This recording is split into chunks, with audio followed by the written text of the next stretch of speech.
On this episode, I'm absolutely delighted to be joined by portfolio entrepreneur Emma Warren. Emma is a portfolio entrepreneur, including being a director at Hiho Silver, who designed beautiful sterling silver equestrian jewellery, and Dimpsey Glamping, a collection of award-winning 5-star shepherd's huts set in beautiful Somerset. Emma also pays forward what she has learned from running her own businesses by providing coaching and strategy support for others to craft their future businesses and see clear paths out of challenging situations. Emma has so much advice and experience to share. Let's dive in and hear from Emma on this episode of Formidable Over 40. So, good morning, Emma. What an absolute joy to have you here. How are you today? Morning, Sarah. Absolutely lovely to be here. Thank you. And yeah, I'm good because I'm sneaking off to Cornwall for a couple of days after this. So I'm very excited talking to you and going on holiday. So, oh, how fabulous. A much deserved rest, I am sure. yeah. I am sure. So would you like to share with the listeners all about yourself, who you are, what you do? Yeah, absolutely. So I'm based down in Somerset. So you and I are quite far apart, aren't we? But discovered a love for Northumberland up where you are this year. So very pleased about that as well. I'm a mum to 2 teenagers who've just gone off to university. They're in first year and third year. So a bit of a transition for me as well in terms of my husband and I have spending time together again. So instead of standing on rugby touchlines, I run a number of businesses, as you've said. We've just sold my husband's precision engineering business, so that was quite a busy year last year, bringing that through. And I also just absolutely love learning. I'm a real believer in you never stop learning, and I just love the things that you learn from business. Emma, so this podcast is all about championing the midlife woman. I'm very passionate about that. I'm a firm believer that you're never too old and it's never too late to design a life you love. What does being formidable over 40 mean to you? Well, I think it's very much the fact that there's a tendency in life, in the way that people think about things, that you decay every decade. I've always thought about turning the decades. And maybe because I sadly lost my father when I was 28, so it probably gave me quite an early insight into the fact that there is a mortality out there. So I probably from that moment on very much thought, actually embrace every decade. And it kind of coincided as well with, you know, like when you're younger, you're scared to go into a room and you think everybody's watching you.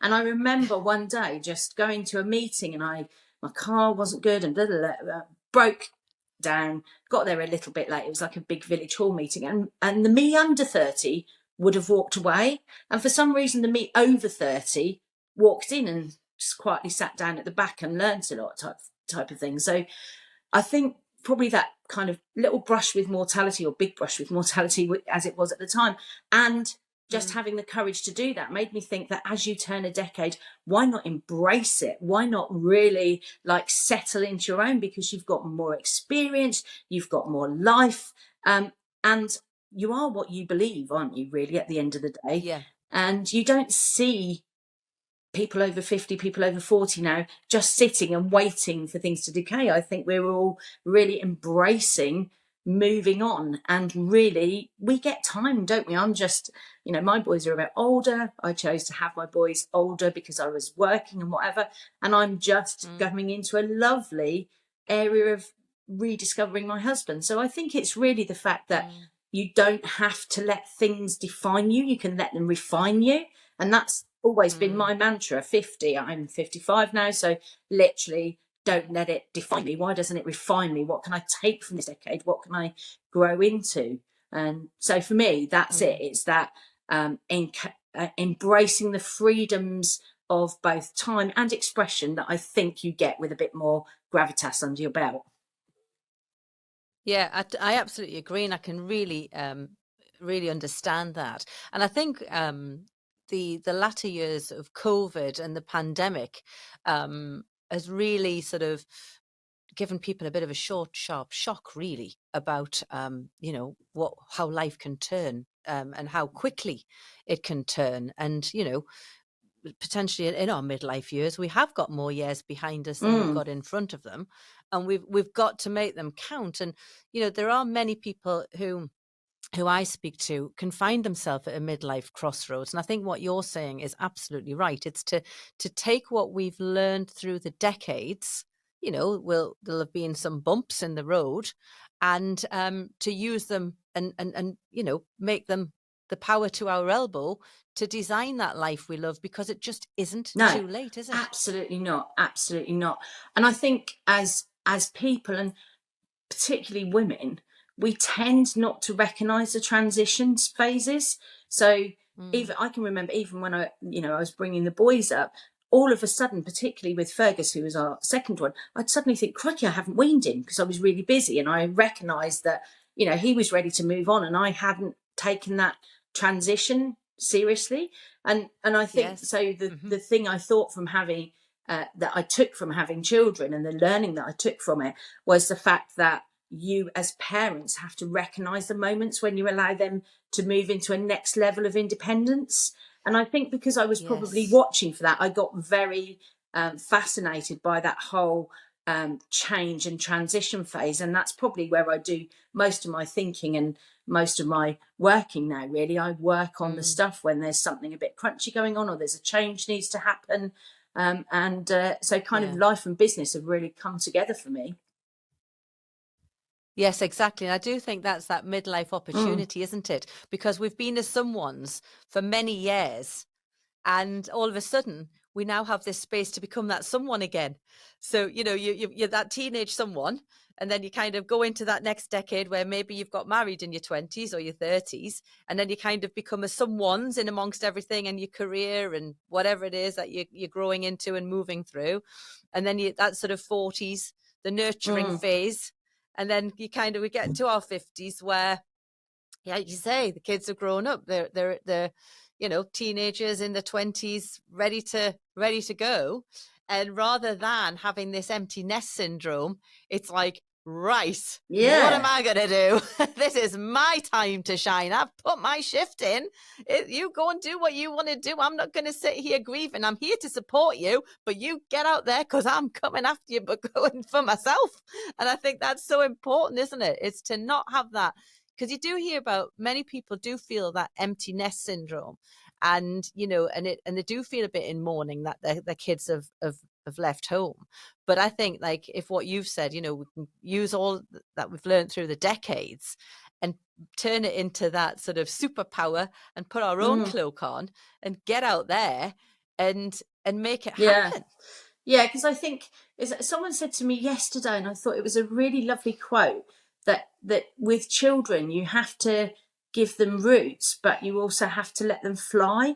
And you spend the early part teaching and things like that, don't you? But then I think probably one of my best achievements that I think Andrew and I really can take is that the boys have started sorting things out for themselves. They've gone off to uni. They're making their own decisions. They're being their own people. And I'm like, high five. We raised independent beings. And I love that. Whereas the mum side of me wants them to need us, the other side of me is like, wow, isn't that amazing that they can just get on, and we've brought them up to be independent enough that they're doing things. And they pick up the phone and ask and stuff like that. But ultimately they are becoming adults. And I think back to that age, and I thought I was really grown up at 18. At 25 I decided I hadn't even started growing up, and I'm not sure mentally my head went much past 20. So you don't feel this, you don't feel that like you've put 30 more years on the clock, so why act like it? I know, it's funny. I look back, because William's 23 coming into 24, and I was married at 23. And I look at that, and I look at him, and I think how I couldn't even comprehend being 23 and being married. It just seemed absolutely madness that, like, now the way of the world and how things have changed through the decades. And I look back and I look at myself and I think, how on earth were you married at the same age as your son? It doesn't even work.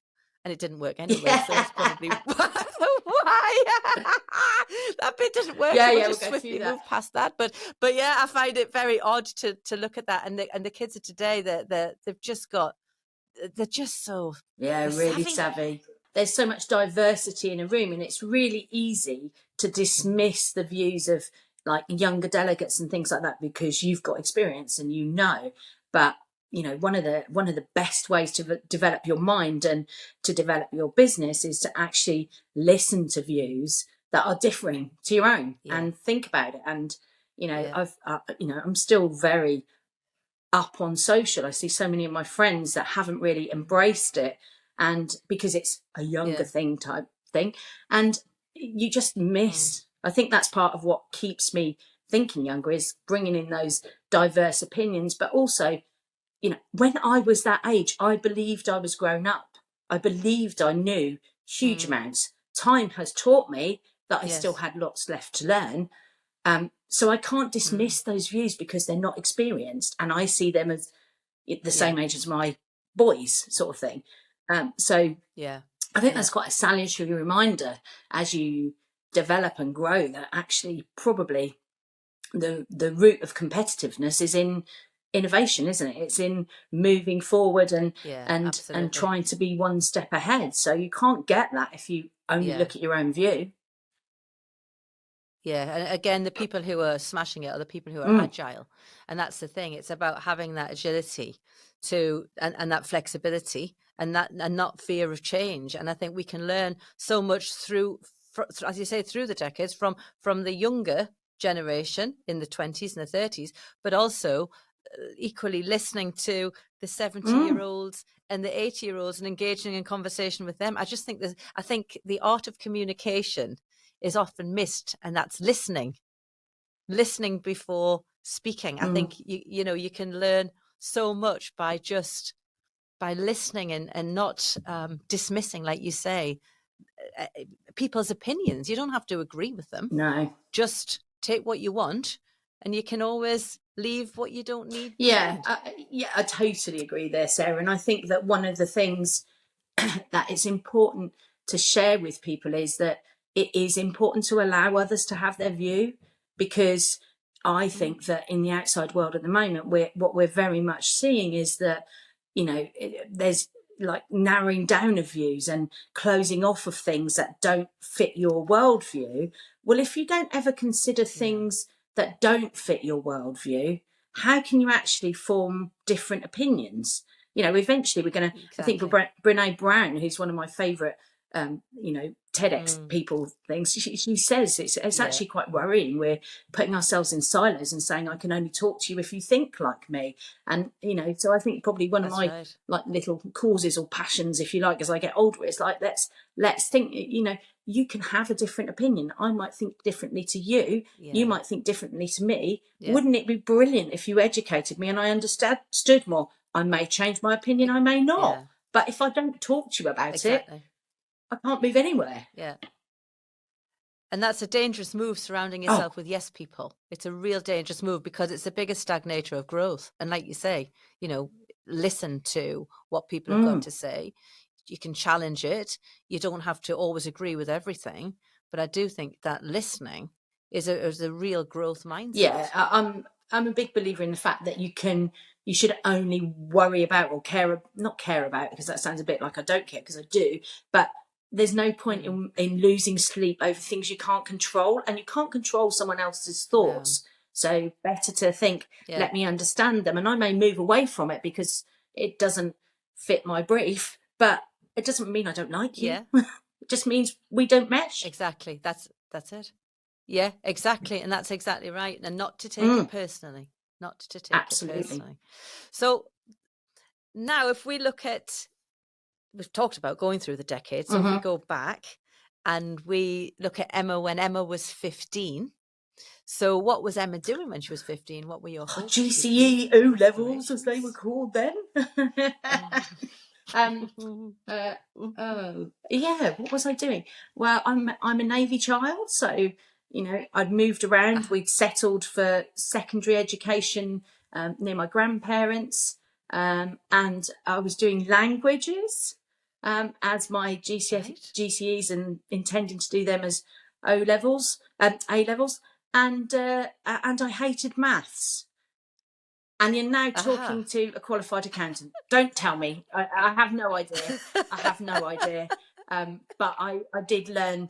It's probably taught me a really good lesson, because Andrew and I very much let the boys make their own choices about what they want to do, because, you Yes. know, things work out, don't they? Hey, you learn, they roll and Yeah. work out eventually.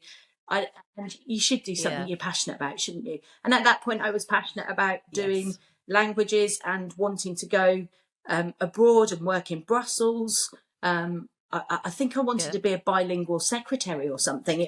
I just thought that was the most glamorous job ever. And also, Yeah. I think I might have yeah, wanted to be I one of think them as they well were really when I glam. was They studying had French. pencil skirts and everything. Yeah, they always look really. And Ooh. things change, but they don't change, isn't it? I just spent most of my Excuse me. time trying to sew my school skirt up so it was tighter and be bit above regulation length. So LBO over the knee yeah, socks. Did with you the not have white them with your little elastic short holding them skirt? up, the garters. Yes. God, we are showing our age. We are definitely formidable Oh, over absolutely! 40. I might go and get some of those white elastic garters again. So yeah, I don't think I thought I had a clue what I wanted to do, and then life took different turns, and I embraced it, and here I am. Yeah. Yeah, absolutely fantastic. Absolutely fantastic. So we've touched on you being a portfolio entrepreneur. Obviously, I want to talk about that more because I'm a big fan of Hiho Silver. As you know, I've got my Do the bracelets bracelet on shake. today. Tell us about Hiho Silver first before we talk about your other businesses. How did you get into Hiho Silver, and tell us about It's the kind of a brand? little bit of backstory needed there as well. So I was an accountant in manufacturing. I'm a management accountant, so I learned about industry and how accountants can actually be useful to business. I have a real bugbear that accountants get, well, certainly used to getting written off as in the ivory tower, and don't understand about business. And I was like, right, well, I'll learn about the business and then I can be useful. So I'd been in Yeah. corporate manufacturing. I decided doing really well, finance director, ops director. And after we had our second boy, who Andrew had 2 years off to look after James when he was first born, our first. And I just wasn't getting home, and I wasn't seeing the boys, and I was like, enough's enough. I've done some, those things, like Yeah. I'd done my accountancy. I was a chartered director. I'd done my MBA. I'd done all of these things, and Yeah. but I'm not seeing my boys. So time to change. Yeah. We've always embraced a brave step together, because it's a bit like, if you don't take a step, you never know, do you? And so I stepped out, No. and the idea was that I was going to stay at home and look after Fergus and Andrew. We just bought this precision engineering business, so Andrew was going to step into that, and I'd provide some strategic support from home, sort of thing. And I was rubbish at it, Sarah. 6 months in, and I'm like, I'm probably not cut out to be at home all the time. I don't think I'm going to be good at it. And so I started doing a little part-time work, setting up a consultancy, doing some business consultancy, growth consultancy. And through that, I started doing non-execs. The first job that I did was with a friend, and we raised a load of funding for a company up in London. The bank saw me as a safe pair of hands and said, we want you to stay on as a non-exec. So I did. And then I started non-execing for businesses. And Hiho's a really local business to me. I'd known them for a very, very long time. And they were at one of those points of growth where they needed a third. It was set up by a brother and sister, Andrew and Caroline originally. They needed a third person in the team to help things move forward. And so I joined them as a non-exec originally. Right. Oh, how fantastic. And so now, I mean, it's grown hugely. I mean, I see it around the shows and how you've grown and done. What's the future plans for Hiho Silver? Well, we did. It was really odd when lockdown happened, because Hiho started 27 years ago now, and in the shows, and went up to like 200 odd shows a year. So the show's heritage of the business with Andrew is huge. So to suddenly not have it was like, whoa, what's going on? So we really just made sure that we thought really hard about what did we want the business to look like after lockdown, what changes were going to be happening. Yeah. And we've always very much been, early on, we kind of went, if we don't like people or we don't like the idea, let's not do it. Let's not put ourselves in situations where we have to deal with, not toxic, but the sort of situations that you're like, why am I doing this? I've always like, do what delights you as much as possible. It's not always possible. Sometimes you have to do a shift and dig in. But if it's really not delighting you, why don't you work a way out of getting out of it? It might take you 3 months, it might take you 2 years, but why not? So I think one of the things that came out of lockdown we were like, right, we have a good show schedule. We know where we are. We want to keep it as part of the business. Let's go and do it. We get to see the customers. And there's nothing better, is there, than actual direct feedback from the people who are actually using your products. And it's a really good way of us doing that. Yeah, no, it's absolutely fabulous. And as I say, I'm a huge fan. I absolutely love your jewellery. Now, I'd love to talk about Dimpsey Glamping. I've stayed at your beautiful shepherd's huts in Somerset at your farm. Share with us a bit about them and what got you into doing this beautiful glamping business. Good question. Well, I always call Dimpsey my soul project. It's there's a side of me. Isn't it weird how you have these elements to what you do? Mother, nurturer, business. And there's a side of me that's extremely entrepreneurial and let's get on and let's do things, but over a slow time frame. I'm never like, oh, we've got a target for this quarter and we've got to hit it. Because if you are in a situation where the business has grown enough that you are bringing income in, then you can make longer term decisions. So I've never really been like push entrepreneur. But there's also a side of me that's very slow living. We live on a small farm on the Blackdown Hills. I take myself off to retreats with people who weave and paint and all sorts of things. I am not that creative. My knitting looks like something that somebody with a blindfold on did. But I love being around that energy, and I'm very creative when it comes to the brand and thinking about that and the Hiho & Co days. So when we moved here, and one of our aims was to be more sustainable and more thinking about what we do as a family and the impact that we have and things, it was gorgeous. And it coincided with us going to stay on a yurt farm 1 year for a holiday with the boys, and they absolutely loved it, in Wales. And then for my 40th, so Formidable Over 40, big change time, Andrew took me to a hotel down here called Barrington House, which is absolutely amazing. And you go and everything's there for you. It's really just there. So we had this beautiful land with these beautiful views. I'm an entrepreneur, so obviously you've got an asset, you need to work it. And the yurt farm planted a seed, and then I went and did a little bit, I went to 2 or 3 retreats and things like that.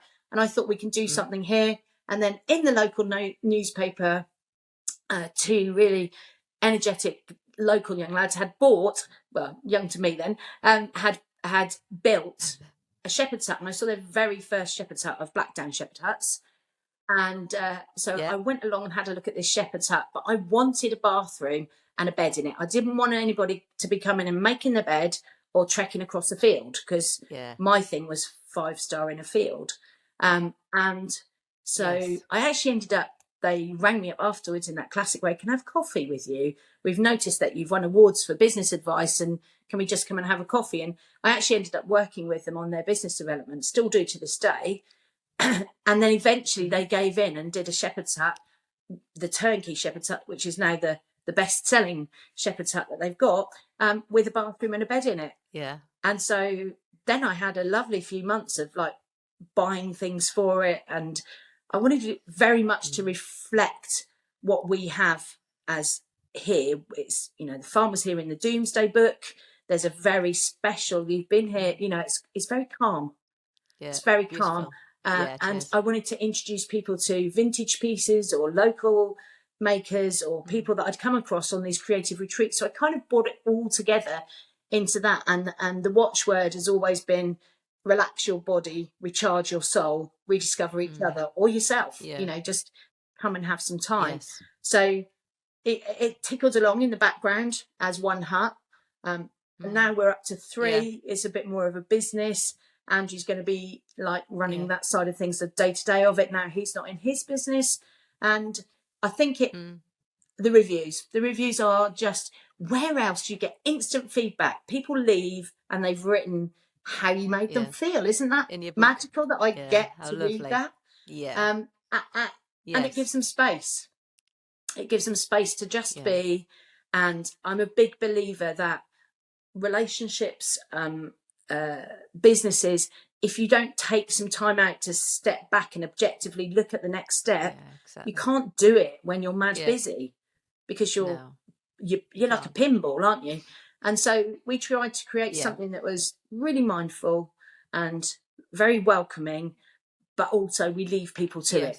You make what you will of Dimpsey, and it generally always is that you find some, not peace, more space. Yes, exactly. It's like a digital detox as well, and I think that's so what people need, isn't it? And to create that space, I've just started doing that myself. I realized that my head was in my bloody phone all the time. And I live in the most beautiful part, like you live in beautiful Somerset. I live in the equal rural Northumberland on a hilltop, and head in a phone and missing out on all these beautiful things going around. And it's new rules, phone, all social media off on a Friday, and just enjoy the being in a weekend, and that's like coming to you. I when I came down to yours with my husband, and you've got that beautiful swing, and you can just literally sit outside and take it all in, and the bath outside, looking at the stars. I mean, people do need to take a step back, don't they? Because I think, especially at the minute, I'm speaking to so many, especially female founders, who are feeling really burnt out. They've been juggling the last 2 years of the pandemic, notwithstanding, but running businesses. They had kids at home for homeschooling. They had maybe elderly parents who they couldn't even help, who they would normally help. The stress was unbearable, and now they're still doing the pivoting, and they're juggling, and they're absolutely knackered. I think time out is and time in, don't you think as well? You're William's a bit older than my boys, but if you don't take some time out, and we've always gone away, we've had a few days here and there. At first, when they're small and they're really time consuming, it was like, it might have been a lunch or it might have been this, but and I think that's something that's standing us in good stead, transitioning back into being just a couple again, because we kept that ability. And I think that's probably what really drove Dimpsey for me, was that I wanted people to have that. I wanted them to actually just be able to, we don't have TVs in, and they're like, oh, we actually had a conversation.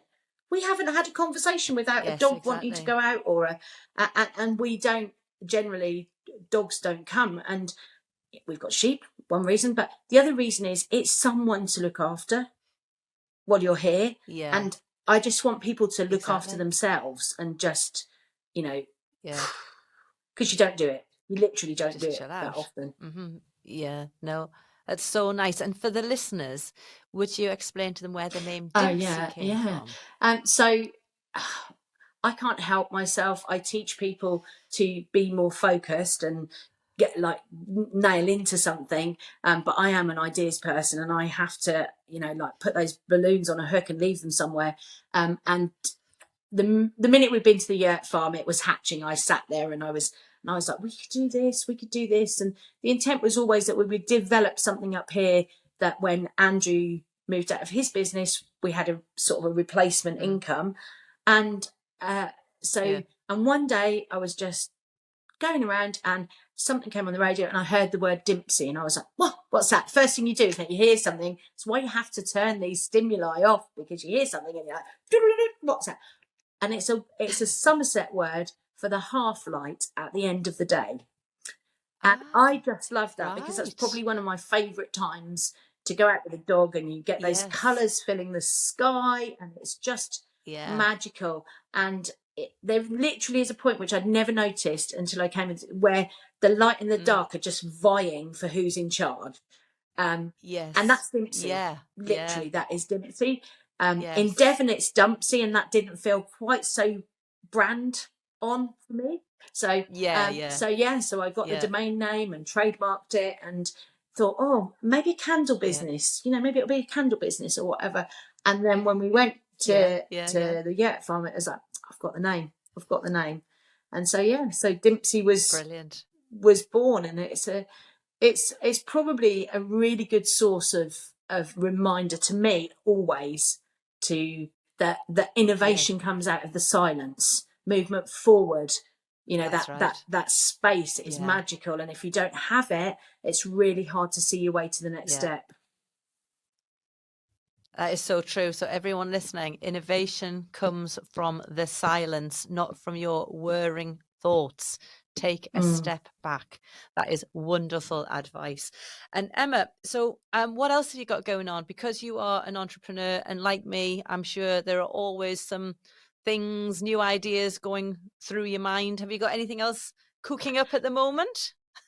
Any new ideas? I've been working on kind of getting some of this knowledge out of my head and into somewhere helpful for people. My mate, I laughingly with Blackdown guys and stuff, I laughingly call myself Nanny McPhee, because I tend to arrive. I'm not sure, I haven't got the wart yet, but I tend to arrive and do my best work when you can't see the way forward and you need a little bit of business input and things, and that's my bit. And you brilliantly get people into their mindset place and move past things. I'm more like, I can't see the wood for the trees in my business. What do I do? Where do I go? How do I channel that thought, and how do I leave those balloons on the hook and not chase rabbits everywhere? So I really want to get that down, but I'm very mindful of the fact, I used to coach years ago. I do a bit of coaching here and there now, and I'm very mindful of the fact that my first port of callers are businesses and the client businesses that I've got. So I'm trying to put it into a package that's there for people in a way that they can pick up when they want to. And I've got so many amazing people like you around, and other people that I know and work with, that I know that if there's a mindset problem, I go see Sarah, get yourself past that block. If there's I need to do this problem. So I'm a really good referrer as well. So I feel like I could do it like that. Yes. Because don't you find that when you work with people, you learn, and I think it's a really important part of what you do to grow is teach. I think it is, and I think it's really important to play on your strengths and not try to do everything, and to know who you can comfortably delegate or refer to, with that know, like, and trust. And I think that sometimes, when people are anxious of, releasing control, that's where the burnout can come in. They want to try and do everything, whereas actually, play to your strengths. And there's absolutely no shame in delegating out and looking for support in other areas, and people who can maybe advise and support you. And I think that is so important. And I see it, and I'm sure you do, a lot of stronger women, I would describe them as, don't like to ask for help because they're very nervous that it will compromise their authority. We talk about through the decades, and if you think about where you are now, you're a very well respected serial entrepreneur, and you look at that authority that you've built up over the decades. And I think what happens is with the strong woman, they're very fearful that if they show any vulnerability or are seen asking for help, that authority becomes compromised, and therefore they hang on till they can take no more, and they get to a point where exhaustion has kicked in, and they just think, you know what, I can't do this anymore. And that's when they ask for help at breaking point. Whereas if they can get comfortable with, not having to be in control, and not get to that point, let go and not get to that burnout point. So talking about sort of the burnout, and we've had there's a lot of people sort of talking about imposter syndrome and, people suffering with self-limiting beliefs, all of these sort of things that are holding them back from realizing their potential.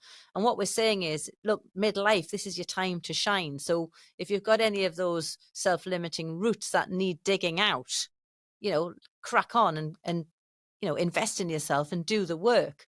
Have you ever had any self-limiting beliefs through any of your business journey? And if you have, how did you overcome them? Doesn't everybody?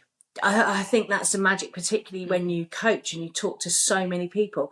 It's the same thing. Everybody really does that. And I remember at one point I had back-to-back two people that I was coaching, and they'd been in a group together, and they both said to me that they wished they could be like the other one, and it really brought home to me that no matter how much you project that you're in it, everybody's got a duck swimming away with little feet going somewhere.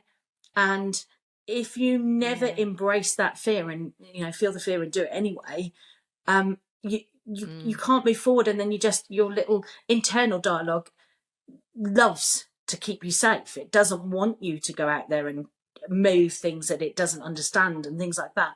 So I think for me, it's been, I was a board director in my late 20s in a manufacturing business with very grey suits on the rest of the board, making presentations to them and standing outside the room. And I know you've been the same, you're nearly vomiting. You're so nervous about it.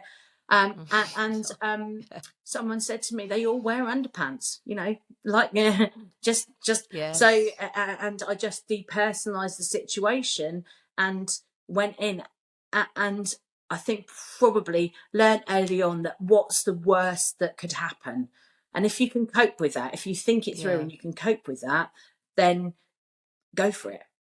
But I don't think that, I think it's very, very few people in the world who don't get nervous about things. And my dad, one of the things that he regularly said to me was, as long as you get up in the morning, you're good. If you don't get up in the morning, you're not going to know about it. So, it's kind of like that for me, and that wouldn't work for everybody. But for me, it was like, actually, you're right. And, when I stepped away from all the salary of my corporate role and we bought a business, Andrew got blood poisoning, nearly died. We had a new baby, and it all felt really like, what on earth have I done? This is ridiculous. And I can remember thinking, just worry about today and tomorrow. The rest of it, as long as we're happy to, live in a lay-by in a caravan, as long as we're together. And I think probably that's a source of that comes with age or an experience that happens that gives you that confidence. But something happens somewhere along the way, some earlier for people, some later for people, but there's always a pivotal event that you actually get that insight that I just don't worry about, I can't do all of that and I can't do all of this and whatever, but what can you do? What little bit can you do towards it? I still get nervous. I still get nervous about things. I've just got better at not letting it control me. And I think living in the now is very important because the now is all we've got. And so much worry, which attacks self-limiting belief and confidence, comes from the worrying about tomorrow, whereas and missing the now. And that's something that I've really taken on board. Just recently, these last few months, really, about caring. I'm caring for a terminally ill aunt at the moment, and her life was amazing. She had the most wonderful career. She traveled all over the world, and I'm looking at her now and how she is, and I'm thinking, we've got now. Do you know what I mean? We've got now, and we've got to make it count, because we do not know. She was driving 12 months ago at 90. And she, 92, she was still, 91, she was still driving. She just got rid of a car last year. And 92, she's terminally ill. You just do not know what's around the corner. And I think worrying about tomorrow is, again, another massive contributor to burnout, massive contributor to, attacking your confidence and anxiety. Whereas if you can just live in the now and enjoy the moment and be more Yeah. grateful for what you've got. You know, we always hear people saying, "Oh, I haven't got." But if you actually flip that mindset and think about, right, what have I got? What have I done well? You know, that again is another confidence booster. I think. Stop personally attacking yourself. Talk to yourself as you would your best Yeah. friend if they Aren't came you to you your for own advice. worst critic? You know, I had a meeting on Yeah. Monday that I went to, and I came out beating myself up about something that I said rather than celebrating what went well in the meeting. We always focus on that 1% Yeah. that, you know, whatever, and your own, Yes. you're your own worst critic. And sometimes that's good, it inspires you to move on, but trying to keep that objective and a review of what happened, what do I want to change, you know, so that it Yeah. doesn't happen again, is a much healthier place. But it's really hard to get that one step of distance, and we're our own worst critics, and we're our own worst. Nobody, absolutely nobody, expects us to do everything. We expect ourselves to do Yeah. everything, and you That's know, it. I Yeah. can't be.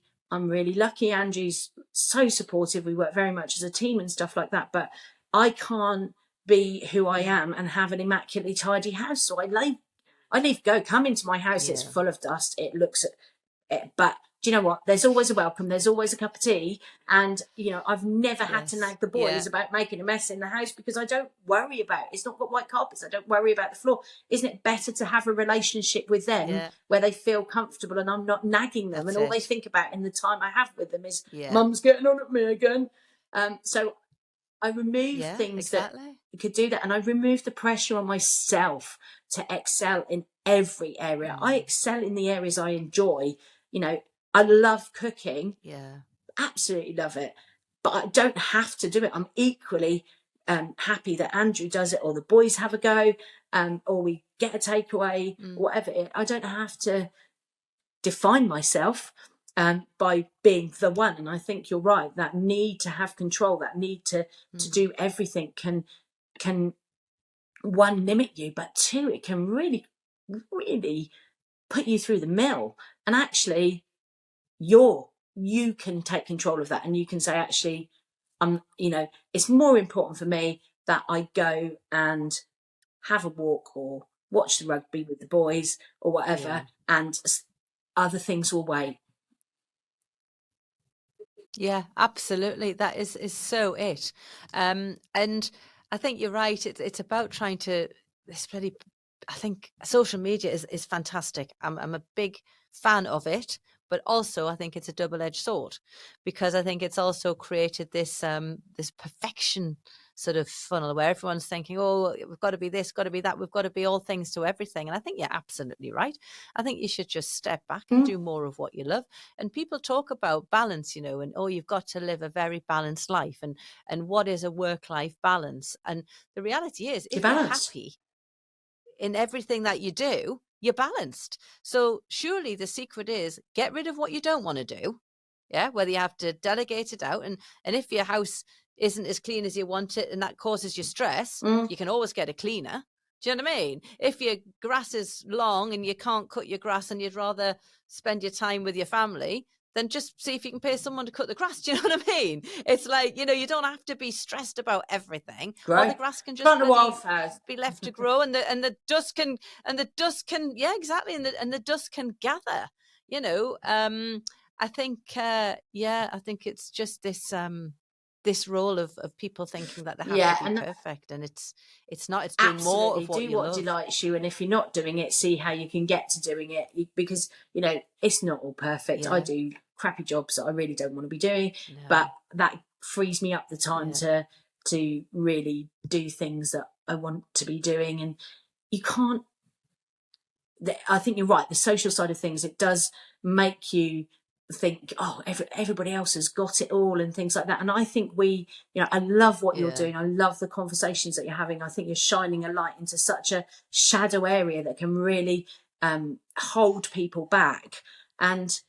But we as Yeah. brands, you know, because you've got your businesses as well, don't you think we have Yeah. Hiho, since early days of doing the social, and we moved over to Instagram really, really early, I have always celebrated our customers, And if you share a photo with it, it will go on there. I do not mind, not everybody, because I can't do all of them, but I love seeing our customers in our jewellery. It's from mucking out to going out. That's what we're about. We're part of your everyday life, That's right. the crappy bits and the glamorous bits. And I love that our customers show themselves, you know, in the stable, literally mucking out, or walking the dog, and the funny sides of them and things. So we've never had a really polished feed. If you look at algorithms for what Insta wants for jewellery, it wants like pastel backgrounds and long flowing things, and that just doesn't fit who we are as a brand. And I'm quite happy to stand on our brand values and be that person who says, come here, we love you, you don't have to look like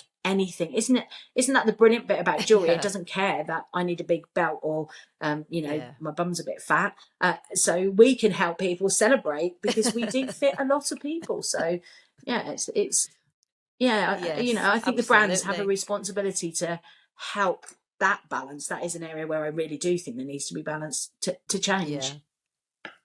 Well, I absolutely agree with everything you said, and I've thoroughly enjoyed this conversation, Emma, as I always do enjoy chatting to you. You're just an absolute inspiration.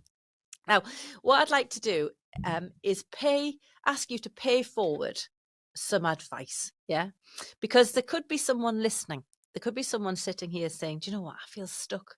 I'm at a crossroads. I've had enough. I'm inspired by Emma's journey. I want to do something else. What would be your advice if someone sat there just feeling really stuck and not really knowing which way to turn to push themselves out of that sort of hole they might have found? I think it's probably be brave enough to have a look at it objectively. So again, take yourself to some space. You literally cannot move change while you're running around like a lunatic. So, you know, take yourself somewhere where you've got an hour, 2 hours and a cup of tea even. You don't have to go away. If you can get away, brilliant. But just take yourself with yourself, a blank piece of paper, look at what's going on, look at what you'd like to be going on, and map a tiny step to get there. And stop trying to put your arms around the world and make it all happen and then beat yourself up, because it's not. It's tiny steps. Change happens. Exactly. You know, some change is like a cataclysmic. It comes in and you have to cope with it. COVID, you know. But I couldn't control it. I couldn't control COVID. What I could control was our reaction to it. Like, how do we look after people? How do we understand facts? How do we communicate well and things? So. Yeah, I think it's that. I think it's like, it's a journey and you take steps. And if you break it down to that, and your next step is, I just need one thing to happen, and you make a little step, and the next day, one more tiny thing, and you make a little step. All of a sudden, at the end of the month, you've probably got far further to move yourself forward than when you were sitting there thinking, I should do. So it's that. Where are you now? Exactly. Where do you want to be? What's your first step to get there? Yeah. It's so true. I've just gone through a very similar thing myself, because if anyone who's read my book, I'll have I've read it, and it's really good. The I Can Method. Emma's read it. And in that book, Emma, you'll see that I stopped riding. Panic took over and so forth, and for one reason or another. You'll have to read the book if you're listening. I'm not going to give the story away. And I couldn't ride anymore. And the other day I decided, you know what, after all these years, I want to get back on that horse. I want to ride again, and I want to feel that freedom I felt before panic consumed me. And it's exactly what you've just said. The tiny step was getting on. Well, actually, the tiny step was going and buying a pair of boots to ride in. That was the first step, because my 20-year-old Timberland boots that I used to ride in all those years ago were no good. So the first step was literally going to buy a pair of boots to ride in, and I'm already back on and enjoying it and riding. And that's what it is. It's, what is it that you've got to do, that very first step, to take you to where you want to be. And before you know it, all those little steps, they've moved you. Giant leaps, they've moved you. And how good did it make you feel to be back on a horse? Mega, absolutely mega. Love it. Absolutely love it. I'm just so happy. My little face is like, You'll see if you're on YouTube. You'll see if you listen on your podcast. Hooray, go Sarah! Yes, super happy. Yes, super happy. So, this has been an absolute joy. Thank you. Now, what I want to just ask you is, for anyone listening, where will they find you? Where will they be able to, get onto websites or socials for your the businesses? Yeah, Hiho, so Dimpsey, I'm on and everything LinkedIn. else? So Emma Warren one, I Yep. think, or no, at Emma Warren on LinkedIn, and then at Emma Warren _1 on Insta, and that links you off to at Hiho Silver UK and at Dimpsey _Glamping. So Insta's probably my gateway to find me. So. All right, that's absolutely fantastic. Well, thank you very much, Emma. So what I just want to do now is to thank you all for listening. Thank you very much. I hope you've enjoyed this episode of the Formidable Over 40 podcast. Thank you so much to the fabulous Emma for joining us.